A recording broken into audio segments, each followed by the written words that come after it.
Alerte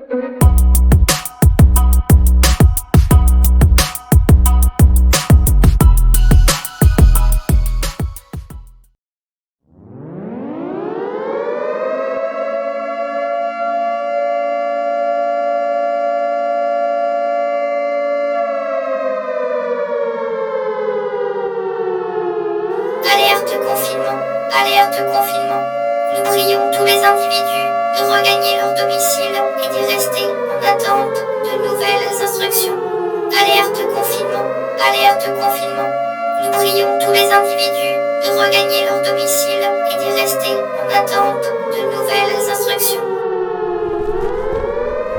Putain, comment un truc comme ça peut arriver aujourd'hui? On est en 2020 quoi.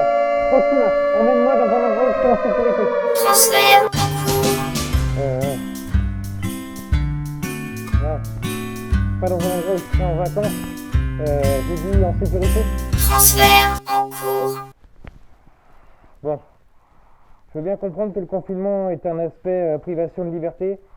Mais ne penses-tu pas que tu exagères un petit peu là? Analyse des nouvelles informations. Transfert en cours. Ok, ouais. C'est peut-être encore un peu exagéré. Quoique peut-être pas tant que ça finalement.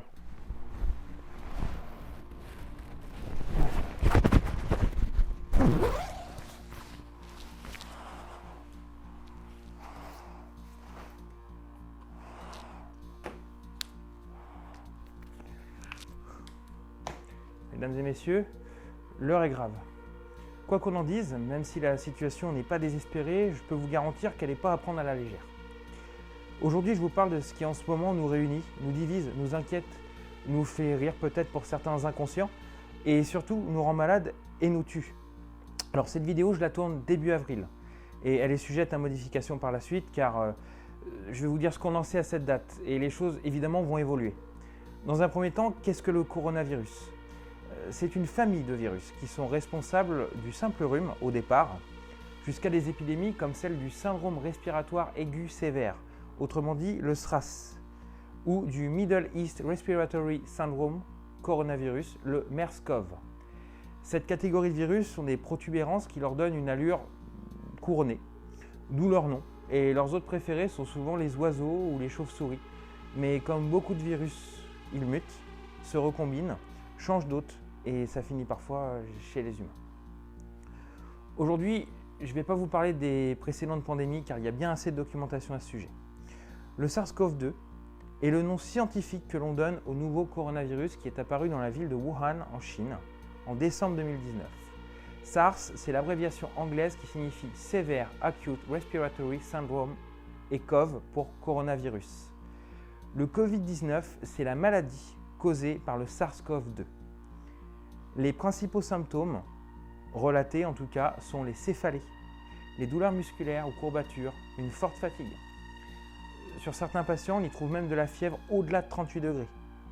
Et par la suite peuvent survenir des problèmes respiratoires.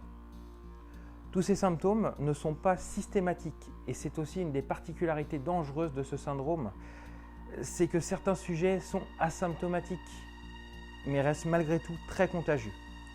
Au passage, pour votre culture générale, un syndrome, c'est un ensemble de symptômes constituant une entité et caractérisant un état pathologique. Certains patients présentent une anosmie et une agasie. Effectivement, cette précision est importante car certaines personnes se plaignent de perte d'odorat et du goût. Il semblerait que les choses reviennent à la normale par la suite. En ce qui concerne la période d'incubation, je serais tenté de vous dire qu'on n'en sait rien du tout. Mais les scientifiques et les médecins nous donnent quand même une fourchette entre 2 et 12 jours dans la plupart des cas, bien qu'il existe effectivement des exceptions. Pour résumer ce que je viens de dire, le Covid-19 n'est pas un virus, ni un coronavirus, mais une maladie virale contagieuse dont l'agent infectieux est un virus, le SARS-CoV-2. Cette vidéo est tournée dans le but de vous informer, mais également de vous sensibiliser, car quoi que vous puissiez entendre, cette maladie est dangereuse. J'entends beaucoup de gens me dire « mais non, c'est bon, on risque rien, on est jeune, on n'aura pas de symptômes ». Non, et encore non.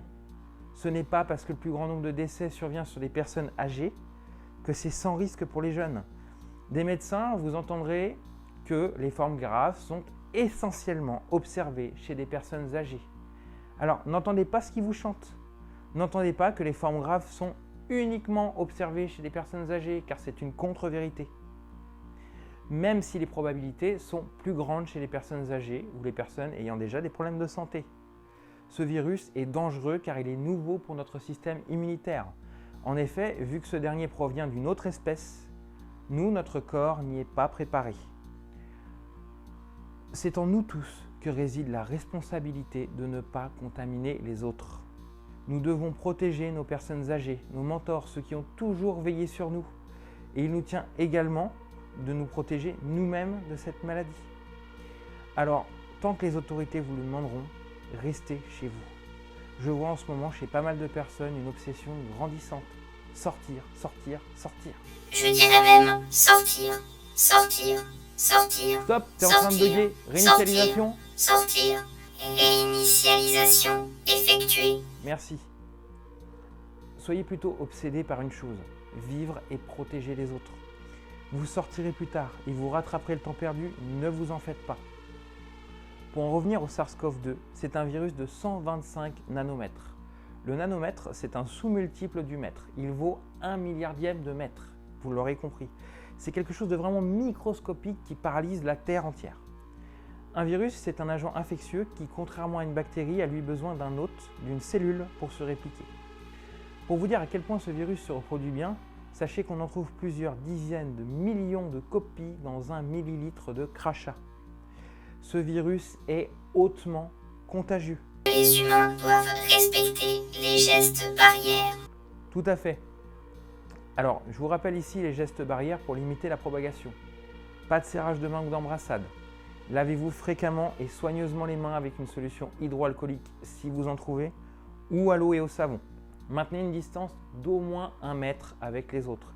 Et comprenez bien là-dedans que c'est au minimum 1 mètre. Si c'est plus, ça ne fait pas de mal.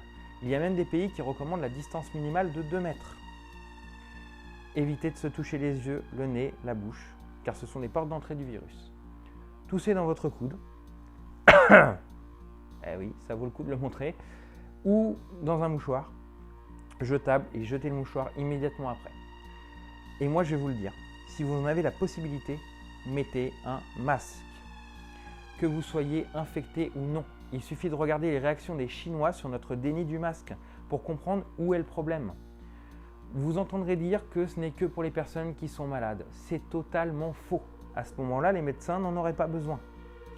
Si vous n'êtes pas équipé, en cherchant un petit peu sur Internet, vous trouverez des fichiers pour en imprimer en 3D ou même pour en coudre. Peut-être que les masques chirurgicaux sont efficaces pour les malades, mais dites-vous bien que si les 2 personnes face à face en portaient un, cela protégerait effectivement les 2. Et s'il devenait obligatoire, nous réglerons le problème des asymptomatiques qui transmettent le virus à tort et à travers, malgré les mesures de confinement. Le confinement ne suffit pas. Le port de masque ne suffit pas. Les gestes barrières ne suffisent pas. C'est uniquement en appliquant l'intégralité de ces mesures simultanément qu'elles deviendront efficaces. Bien dit. Voici une image très intéressante qui provient du journal Le Parisien. Dans celle-ci, vous pouvez voir que les différents masques protègent effectivement à des niveaux différents. Moi, je vais surtout m'attarder sur l'écharpe ou bandana, parce que c'est ce que vous allez pouvoir tous trouver. Comme le masque en tissu, jugé inefficace, effectivement, il n'offre pas un fort indice de protection. Mais si vous en portez un et que la personne en face en porte un aussi, en respectant les gestes barrières, vous êtes protégé. Et n'oubliez pas de protéger vos yeux, qui sont aussi une porte d'entrée du virus, qui se transmet, je le rappelle, par les gouttelettes. Ne touchez pas le masque une fois qu'il est en place. Et portez des gants si vous le pouvez, en vous lavant correctement les mains avant et après. Les gants ne dispensent pas du lavage des mains. Et comme pour les masques, enlevez-les sans toucher les parties exposées et sans toucher votre visage.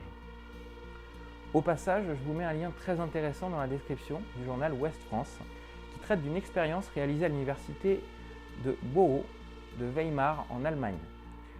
Ça montre comment l'air se répand différemment selon que l'on respire normalement, que l'on tousse dans une main, dans une manche, dans un masque à poussière ou dans un masque chirurgical.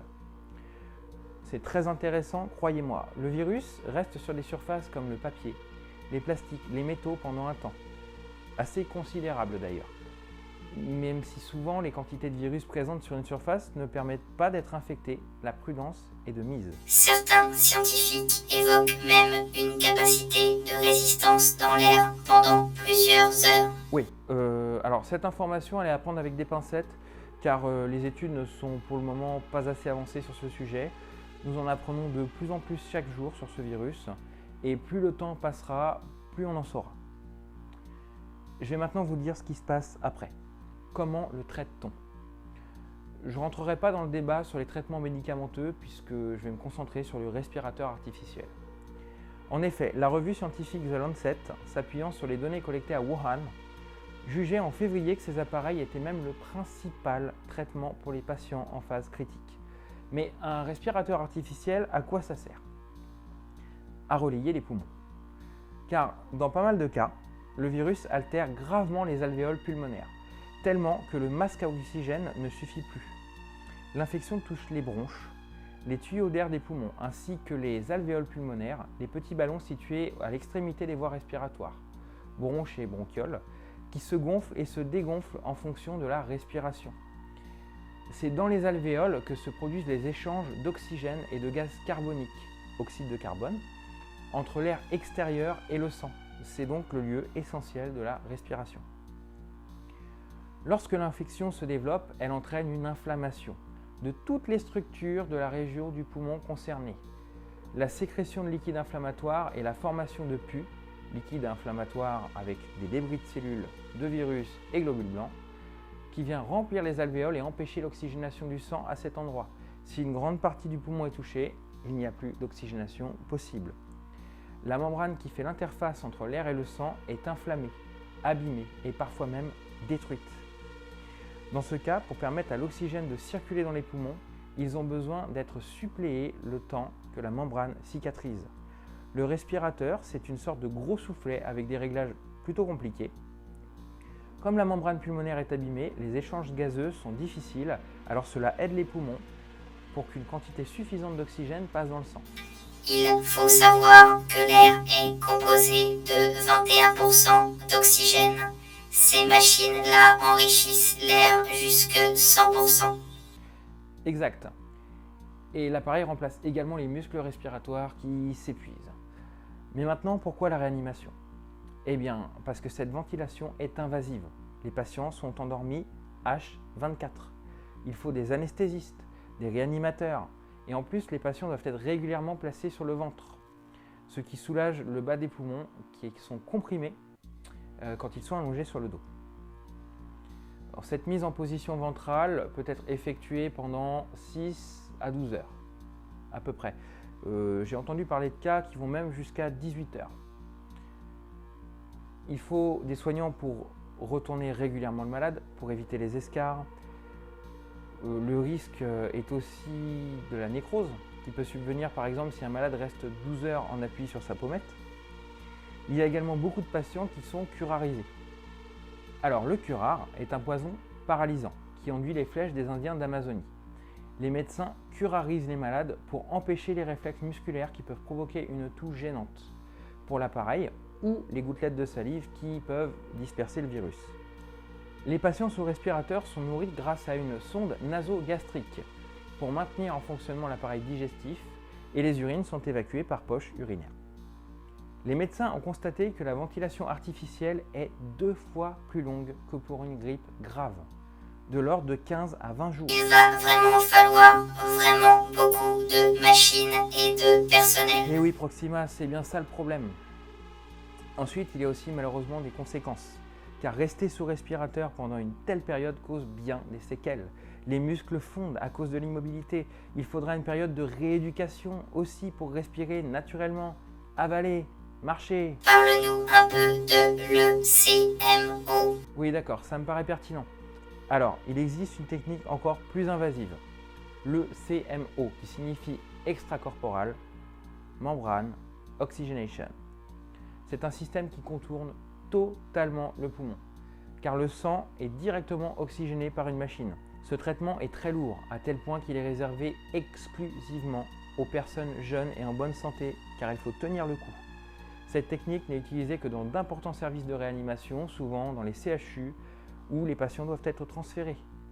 Vous voyez, cette situation nécessite vraiment d'être prise au sérieux et nous devons nous tenir prêts car beaucoup d'entre nous vont perdre des proches, des amis, des connaissances. Aujourd'hui, la moindre erreur, la moindre accolade, ne serait-ce qu'un hand-check, peut avoir des conséquences désastreuses. Alors je vous en prie, tant que le gouvernement vous le demandera, respectez scrupuleusement les règles de confinement. Protégez-vous et protégez les autres. Et ne soyez pas individualiste. Oubliez vos ennemis, vos embrouilles, les problèmes de voisinage. Tout ça reviendra bien assez tôt. Seule l'union peut nous faire triompher de ça. Nous allons passer des moments difficiles, mais nous allons les surmonter, tous ensemble. Il n'est plus temps d'être individualiste. Concernant le travail sur un vaccin, je vais être bref là-dessus, car il y a plusieurs manières de voir les choses. Chez les chercheurs, une des pistes serait de partir sur la supposition qu'un sujet qui a été infecté par le virus serait immunisé pendant un temps contre ce dernier. Il s'agit donc de lui injecter une version affaiblie du virus pour stimuler la réponse immunitaire et développer la réponse correspondante. Si cet individu vient un jour à être en contact avec une version plus puissante du virus, son système immunitaire reconnaîtrait alors immédiatement sa signature et serait capable de la combattre. Je vous mets des liens très intéressants et je vous conseille vivement d'aller y jeter un coup d'œil. Il y a une vidéo qui détaille l'infection par les gouttelettes qui peuvent rester un moment en suspension et une vidéo très détaillée en images de synthèse qui explique comment fonctionne le virus ainsi que comment il peut être amené à provoquer une pneumonie. C'est maintenant la fin de cette vidéo et j'espère qu'elle vous aura sensibilisé à la situation. Si vous le souhaitez, vous pouvez vous abonner à la chaîne pour ne pas rater les prochaines vidéos. Et malgré les circonstances, n'oubliez pas, accumulez les savoirs chaque jour, réfléchissez bien. Et le soir, pour mieux dormir, n'oubliez pas d'éteindre votre cerveau. Ciao!